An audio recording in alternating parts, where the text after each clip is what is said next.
Bien, esta correspondería entonces a la cápsula número 30, ya que sería la última cápsula de contenidos, así que con esto ya damos término a la materia de la unidad 3 y de la asignatura en general. Ya en la cápsula de ayer, que era la cápsula 29, nos habíamos quedado acá donde yo les contaba que Otto Kemberg en la entrevista estructural plantea estas tres como categorías o temáticas que hay que ir abordando para ir determinando la estructura de la personalidad. Ya entonces vamos a ir viendo un poquito de cada una. La identidad del yo en la práctica, cómo uno como terapeuta de alguna manera puede ir dándose cuenta de si esta identidad del yo está mantenida o no. Ya en general se le pide al paciente que se describa a sí mismo, ya con las palabras que uno quiera, obviamente. Dime cómo eres tú, descríbeme tu personalidad, ya en pocas palabras dime cómo eres, ¿vale? Que uno le pide al paciente que se describa a sí mismo en pocas palabras, ¿ya? Cuáles son las cosas que lo diferencian de los demás, las cosas más que lo hacen ser él o ella, ¿ya? Y claro, ahí en el relato de los pacientes uno se puede ir dando cuenta entonces de si está integrada esta identidad del yo. Hay personas entonces que pueden dar una descripción significativa, que el otro la va a entender y se va a hacer una idea clara de quién es la persona que yo tengo al frente. Yo me puedo hacer una imagen de la otra persona en base a lo que la persona me está diciendo de sí misma. Mientras que otras estructuras de la personalidad, como principalmente la limítrofe y la psicótica, por más que hablen, no permiten al otro, al que lo está oyendo, hacerse una imagen integrada de su personalidad, ¿ya? Sino que solamente transmiten una sensación de incoherencia y de caos absoluto en el otro, ¿ya? Entonces, como les decía, el paciente limítrofe en su relato, en el discurso que da, uno como oyente, digamos, siente como si la persona hubiera sido distintas personas a lo largo del tiempo. Ya no logra entregar una imagen unificada de sí mismo, ya, sino que parece que estuviera describiendo distintas personas. Para evaluar entonces la integración de conceptos de personas significativas, ya, porque esta área, esta categoría implica una identidad del yo mantenida de sí mismo, del yo, pero también de los demás. Ya, entonces uno también le pide al paciente que describa la personalidad o la forma de ser de aquellas personas que son significativas en su vida, ¿ya? Y ahí nuevamente se encuentra que los limítrofes dan definiciones más bien superficiales de los demás, dando información un poco irrelevante, que te impiden a ti, como el que está escuchando, entender, conocer o tener una idea de quién es esa persona más en profundidad. A veces también las describen en términos contradictorios. Ya dicen una cosa buena, después dicen otra cosa mala, que se contradice con la anterior. Ya no logran transmitir una idea unificada del otro, igual que tampoco lo lograron con sí mismos. Ya, y también otra cosa que es característica de las estructuras más limítrofes es que, además de ser contradictorios, ellos no se dan cuenta de que están siendo contradictorios en su discurso. Ya, de esta forma entonces yo puedo ir identificando si está mantenida o no, o si está integrada la identidad del yo y de los demás. Con respecto al juicio de realidad, ya que esto es un criterio muy relevante porque permite inmediatamente determinar si hay una estructura psicótica, y ahí sabemos que eso es un criterio de exclusión, entonces ya no estamos hablando, este paciente no tiene un trastorno de personalidad, ya, sino que tiene algún tipo de psicopatía, alguna demencia, ¿cierto? Algún trastorno más orgánico que pueda venir del funcionamiento cerebral o esquizofrenia. Ya, entonces, lo que se procura ver acá para analizar el juicio de realidad del paciente es primero determinar si tiene o ha tenido en algún momento de su vida alucinaciones, ¿ya? O ideas delirantes.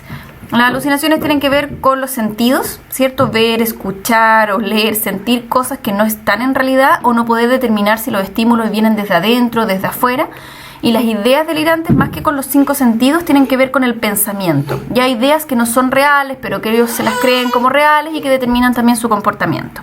¿Ya? Si hay alucinaciones o ha habido alguna vez alucinaciones, que la persona no pueda explicarla de alguna manera, ya sabemos o podemos determinar que se ha perdido el juicio de realidad. Por otro lado, puede también que no hayan alucinaciones, pero yo también, cuando las hay ya, listo, es suficiente para indicar que hay pérdida del juicio de realidad. Pero cuando no hay ideas delirantes o alucinaciones ya de frentón, tengo yo que de todas maneras evaluar la existencia de criterios sociales habituales de realidad, ¿ya? ¿Qué quiere decir eso? Que yo tengo que evaluar la conducta extraña, más extraña que haya tenido el paciente, ahí vienen las habilidades del terapeuta también de llegar a determinar esto en las preguntas que le va haciendo al paciente. Y cuando lleguen a alguna situación donde el paciente hizo algo extraño, fuera de lugar, desubicado, que para los demás no fue, ¿cierto?, normal, lo que tenemos que ver es si el paciente es capaz de entender que lo que hizo fue extraño y de dar algún tipo de explicación. ¿Ya? Si el paciente no logra ver que lo que hizo es extraño, sigue justificándolo o no entiende qué le están preguntando, ¿por qué tengo que explicar esto? Si es como lo más normal, digamos, es que también indica eso juicio de pérdida del juicio de realidad. Ya, es decir, para que el juicio de realidad esté perdido o no esté mantenido, no solo tienen que haber alucinaciones, sino que a veces no hay alucinaciones, pero sí está perdido el criterio ya de la realidad. Y eso también daría cuenta de que se perdió esta categoría.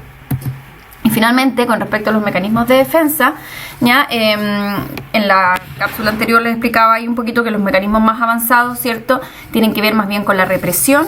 Ya, ahí está la proyección, la represión concretamente, ¿cierto?, la formación reactiva, la intelectualización, la racionalización, que se definen como mecanismos de defensa más avanzados que no afectan la interacción con el terapeuta. En cambio, los mecanismos de defensa más primitivos, que tienen que ver más con la escisión, con ver las cosas buenas o malas, con este pensamiento más dicotómico que no permite integración, que también se ve en la identidad del yo, por ejemplo, sí afecta las relaciones. Ya tienden a ver a su psicoterapeuta como absolutamente bueno o absolutamente malo, ¿cierto? A de alguna manera ensalzarlo mucho, idealizarlo por un lado, o en otros momentos a ver como todo lo malo lo representa el terapeuta.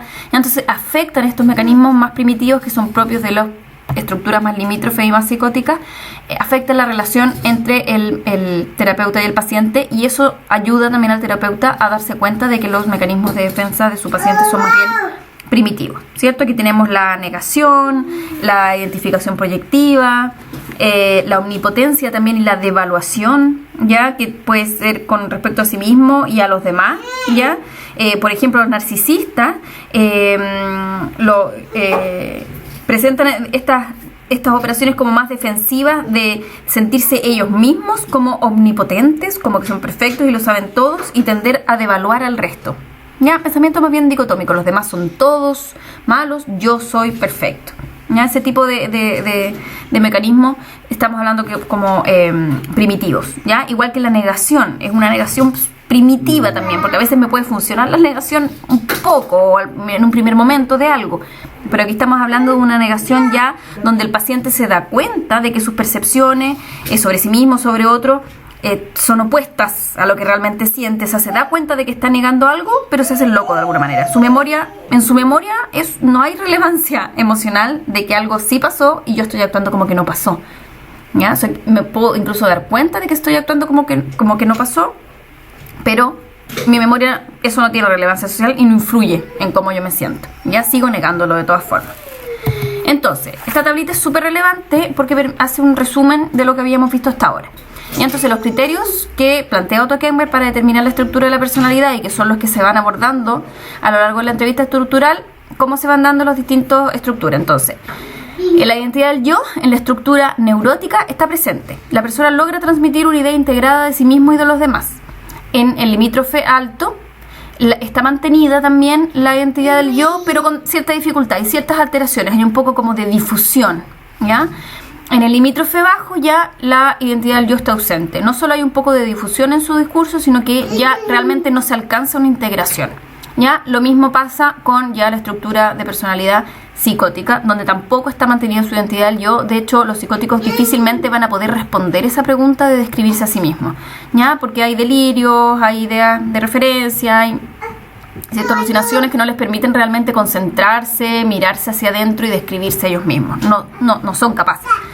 ¿Ya? Con respecto al juicio de realidad, en los neuróticos y en los limítrofes altos, digamos que son los menos, donde están los trastornos menos graves, está mantenido, ¿cierto? No hay alucinaciones, no hay delirios, no hay comportamientos, digamos, que se salgan de lo normal en situaciones sociales, y si los hay, logran explicarlo o darse cuenta que en realidad lo que hice fue extraño, ¿cierto? Y en los limítrofes bajos, en general, está mantenido también, porque sabemos que solo los psicóticos hay pérdida del juicio de realidad, pero en los limítrofes bajos pueden haber ciertas alteraciones, ya quizás no alucinaciones ni delirios, pero comportamientos extraños, ya que les puede costar un poquito más explicar. En cambio, los psicóticos ya el juicio de realidad está ausente, hay una desconexión con la realidad.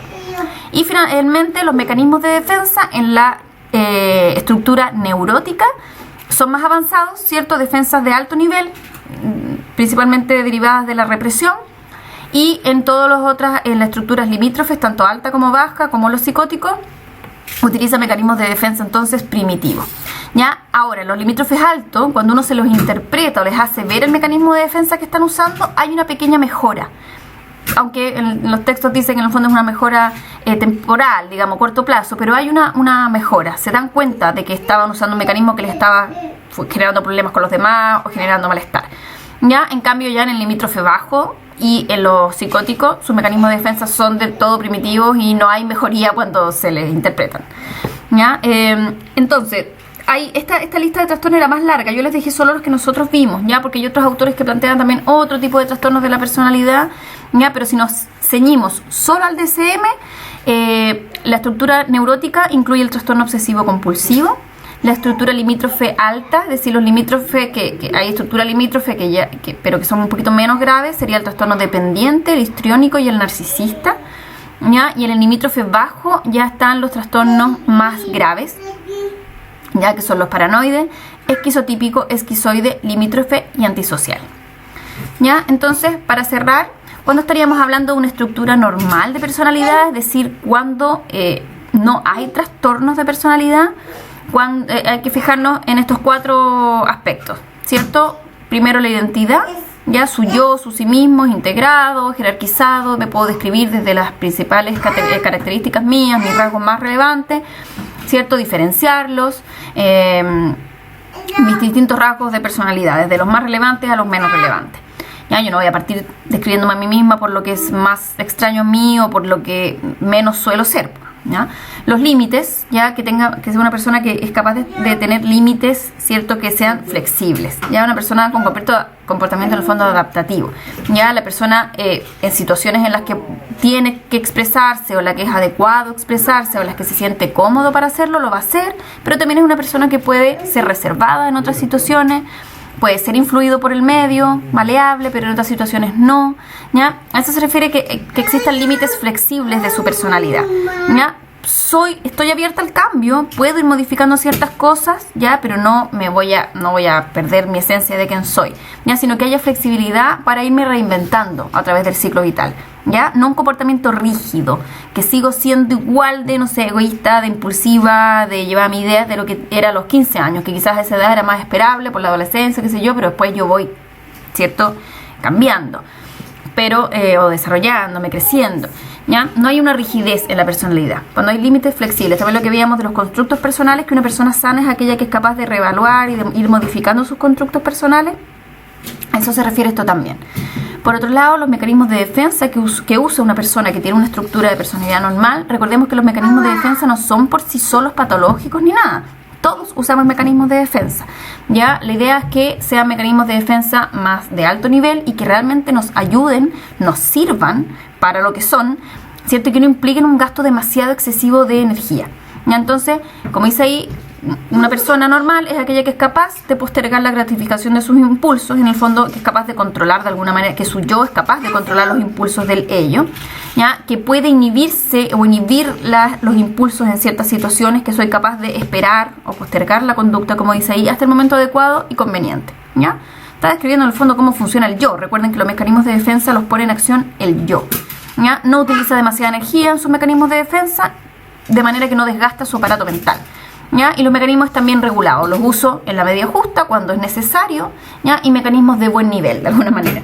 Y finalmente, el examen de realidad en una persona normal está, como veíamos, mantenido, ¿cierto? Yo tengo una percepción objetiva, realista de mi entorno, ¿ya? Soy capaz de tener un pensamiento lógico, de comunicarme a través de un lenguaje que es funcional, es decir, que me sirve, que los demás me entienden, ya que soy capaz de expresar lo que yo quiero transmitir, ya que considero de manera empática al receptor, que me puedo adecuar en función de la persona a la cual yo le estoy hablando, ya una persona que ha perdido el contacto con la realidad no solo puede tener alucinaciones y todo eso, sino que además son raros, ¿cierto? Entonces uno no les entiende lo que les quiere decir, no son empáticos con el receptor, no les importa si la otra persona les está entendiendo o no, su lenguaje es extraño también y eso hace que su lenguaje no sea funcional, que no logre lo que busca a través de su lenguaje, ¿ya?